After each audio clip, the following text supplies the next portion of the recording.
Time for Alamogordo Town News on Crazy Radio. I'm Anthony Lucero. When it comes to news on 95.1 FM, weather always comes first. A strong fall storm will shift across the Central Plains today to the Midwest. Several thunderstorms will be possible over parts of the Central Plains. Excessive rainfall is possible over the North Central Plains to the Great Lakes. High winds may cause damage in the plains into the southern Rockies, and critical fire weather is forecast for the southern High Plains. Closer to home, expect sunshine with temperatures in the mid-70s to lower 80s over the next several days. We'll have another look at the weather following this news.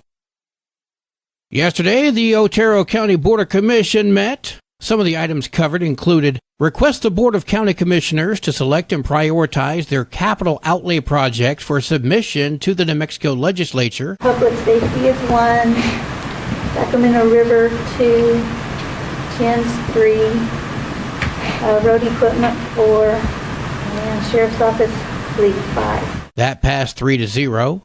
Request approval to support the National Center for Public Lands in the amount of $96,683. What it is in a nutshell is that they want to stand up this committee and fund it to go and fight for us for our PILT money. Because every year that's not guaranteed, and we actually get pretty ripped off most of the time with what we get paid, which PILT is payment in lieu of taxes for all the federal, state, and tribal land that we can't put out for private property taxes or anything, so the federal government pays us money in lieu of that money that we could normally collect. County Commissioner Vicki Marquardt states that the fee is a one-time charge. It passed 3-0. Request the approval of a grant agreement between Otero County and the Department of Finance for hiring and supporting law enforcement positions in the amount of $656,250. Hiring somebody on this grant right here, 9 times out of 10, there's going to be an uncertified position. So we're going to hire them, we're going to get them indoors, we're going to get them started, and we're going to do pre-academy training. Okay, and that's all hosted within the agency. So I got my deputies teaching this pre-academy training. Once we get through pre-academy training, we'll send them to the academy. So there's 16 weeks at the academy. So right now, all we're paying is salaries, which this would cover. Sheriff Black explaining the process. Once they go to the academy for 16 weeks, then they come out of the academy, they're going to be an FTO. So you can just about guarantee from the day you hire them to the day they go on solo patrol, it's going to be 1 year. Okay, before they ever hit the streets by themselves. That passed 3-0. The Alamogordo Tiger Marching Band will host their first ever marchathon tomorrow at 10 a.m. at the corner of Desert Lakes Golf Course and Hamilton Street. The Jogathon-style parade will continue down Tres Lagos Street and through Eagle Drive. After marching through Eagle Drive, the band will continue through Birdie Loop and back to Desert Lakes Road. We spoke with band director Lucas Jackson. I wanted to get out into the community and do some parades and stuff out for our fans that maybe don't live on 10th Street or, during these parade routes that we usually do in town. So just getting some music out in the community. Now, this is not just a march, but also a fundraiser, and the band is looking for people to support the marchers to complete a 5K march. And if you'd like to sponsor a student, the easiest way is to go to our Alamogordo Tiger Band Booster PayPal. It's shared across several places on Facebook and different places. That money is going both towards the boosters as well as the band, going directly towards students and the people that are supporting the students. The event is expected to last until 2 p.m. and will feature mini concerts along the way, featuring the fight song and other songs that you've heard the band play from the stands. The City of Alamogordo invites your business or organization to appear on the city's website and featured on the special events page as well as the Zubu advertising. Plus, you get a free vendor spot and a thank you for sponsoring the Zubu costume contest at this year's Zubu. If you're interested in sponsoring the Zubu costume contest and promoting your business or organization, just call 575-439-4159 to find out how. This Saturday, Love Inc. will be hosting a class at First Baptist Church in Tularosa on redemptive compassion. Susan Payne spoke with Crazy Radio. If you work in an area that does outreach for people or helps people, you're not going to want to miss this class. Or if you're just curious, if you're just somebody who doesn't really know what the right way or what the best way to help somebody is, then this class is for you. It starts at 9 o'clock. It's at First Baptist Church in Tularosa. For more information, please call 575-439-4812. This Saturday is the annular or Ring of Fire eclipse. Sunspot Observatory has the perfect spot to see the action. We'll have solar telescopes set up out there it's an H-alpha telescope, and sunspotters will be set up for people to look through.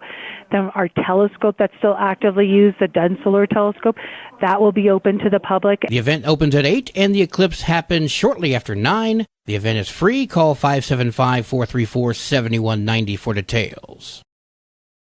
Coming up on the last Saturday of October, Grace Methodist Church will have Family Day at the Patch. We spoke with Shelley. We'll have lots of pumpkins, lots of games. We're going to have a whole lot of kind of little downscale carnival games going on. All free of charge, except, of course, what you buy from the craft vendors or from the food truck. That's at 1206 Greenwood Lane in Alamo. Call 575-437-7640 if you have any questions. Well, today is Friday. Let's get a cat chat from Kitty City. Hi, this is Kathy Denton with Kitty City NM, and welcome to this week's edition of Cat Chat. This week, Kitty City NM is featuring 3 sweet male tabby kittens, ready for adoption in 2 weeks. These kittens are everything you'd want in a kitten: social, well-adjusted, playful, friendly, and loving attention. Orville and Wilbur are 8-week-old brothers. Orville is a short-haired, dark gray tabby with white mouth and white paws. He has beautiful, large, expressive eyes. Orville has a special feature: 6 toes on his right front paw. He and Wilbur love to play and play hard together. Wilbur is a handsome, short-haired brown tabby who is every bit as social and outgoing as Orville. Martin is an adorably cute and irresistible, medium-haired, buff tabby. He was named after Ms. Martinez, the firefighter who rescued him. Martin was spotted in the middle of the road by this firefighter who was on her way to a call with sirens blaring. True story. Ms. Martinez thought the sandy color was a rock in the middle of the road. Then she saw the kitten's eyes. She stopped quickly and scooped up the frightened kitten, literally saving his life. Martin stayed snug in her vehicle while she continued to her fire call. Martin was only 3.5 weeks old when he was rescued. Ed, the owner of Kitty City, bottle-fed Martin and Orville and Wilbur. All 3 of these kittens are fat and happy and playing with each other at Kitty City. These 3 kittens still have several weeks to grow before they can go to their forever home. However, they can be pre-adopted. If you want to meet one or all of these sweethearts, please call Kitty City NM to make an appointment. Or come see all of our sweet and playful cats at Kitty City NM at 56 Stanley Ranch Road. Or visit our website, www.kittycitynm.com, to see the Kitty City cats and kittens, photos, and biographies. One of these sweetheart kitties is your forever friend. Come visit the Kitty City table at the White Sands Mall craft event tomorrow, Saturday, October 14, from 10 a.m. to 4 p.m. at the White Sands Mall. No cat or kittens at the table, just crafts. Kitty City NM will have its Halloween adoption events on Saturdays, October 21 and 28 at the White Sands Mall from 10 a.m. to 4 p.m. on those Saturdays. This has been this week's edition of Cat Chat. I'm Kathy Denton, and we will talk with you again next week from Kitty City NM. Kitty City and you. No one loves them better. News from around the state in just a moment. This is Alamogordo Town News on Crazy Radio. I'm Anthony Lucero. Directory Plus is the right size book. It's the book if you need a phone book. That's what just one person has to say about Directory Plus. With its red cover, features, colorful yellow pages, and lots more, it's no wonder people all over use Directory Plus. It has so much more information. You can cross-check phone numbers or addresses or pretty much anything. Look on the plus side, Directory Plus. I'm a big fan of Directory Plus. AlamogordoTownNews.com is a locally owned website featuring local news matters from a local perspective that affects you, and we bring it to you directly. Plus, local sports, cultural arts, and events. Online, AlamogordoTownNews.com. Owned and operated by Second Life Media. We are Otero County. State police are investigating after one person was killed and another injured in a shooting involving officers with the Artesia Police Department yesterday. State police state that the shooting happened at the Artesia Public Safety Complex on Main Street. Access to that complex was closed, including the municipal court. No officers were injured in that shooting. The investigation continues. On March 2nd of 2022, around 11 a.m., a chaotic scene was on I-25, if you remember. A car traveling on the wrong side of the highway crashed into a Santa Fe police vehicle, killing the officer and another person on the road. The car that crashed was being chased after Janine Jaramillo stated a man named Mark Lopez, armed with a knife, had kidnapped her. But at the site of the crash, no man was there. At a news conference, the state police cleared Lopez's name, but Lopez is now suing the state police and other law enforcement agencies around the state. The lawsuit claims Lopez's picture and other confidential information was shared with the public when they posted a wanted poster to social media. The poster included information that should only have been shared among law enforcement. The suit claims that the information puts him at high risk of identity theft. Incidentally, Jaramillo's trial is scheduled to begin on January 24th. She's facing a number of charges, including 2 counts of first-degree murder. In a slip opinion filed by the New Mexico Supreme Court, that means it's the initial version and may be revised before being officially published, the justices say that the $1.75 billion in federal COVID-19 funding should not have been controlled by the governor at all. Instead, it should have been controlled by the state's legislature. You don't say! The federal funds were intended to help the state, local, and tribal governments respond to the impacts of COVID-19. Lawmakers assigned the funds to various uses in 2021, but Governor Michelle Lujan Grisham vetoed portions of the funding and claimed the legislature did not have the authority to direct federal funding. Former Senator Jacob Candelaria and current Senator Greg Baca brought a lawsuit against the governor. By the time the argument over who controls the money made it to court, the governor had spent about $600 million. That's according to Supreme Court Justice Julie Vargas. Now the New Mexico Supreme Court is saying that because the federal government gave states a broad charge on how to spend the money should have been appropriated by the legislature, as originally believed. Now, had the federal funds come with a clear mandate on how they're supposed to be spent, the governor then may have had the authority to spend the funds as she saw fit.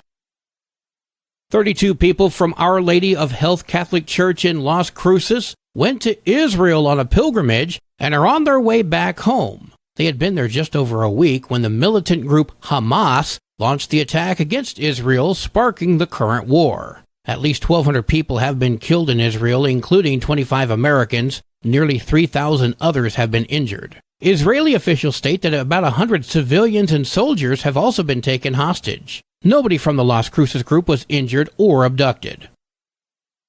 Sports and weather are coming up next. You're listening to Alamogordo on Crazy Radio. I'm Anthony Lucero. They are role models and educators. Their work requires a great deal of time and energy for very little pay.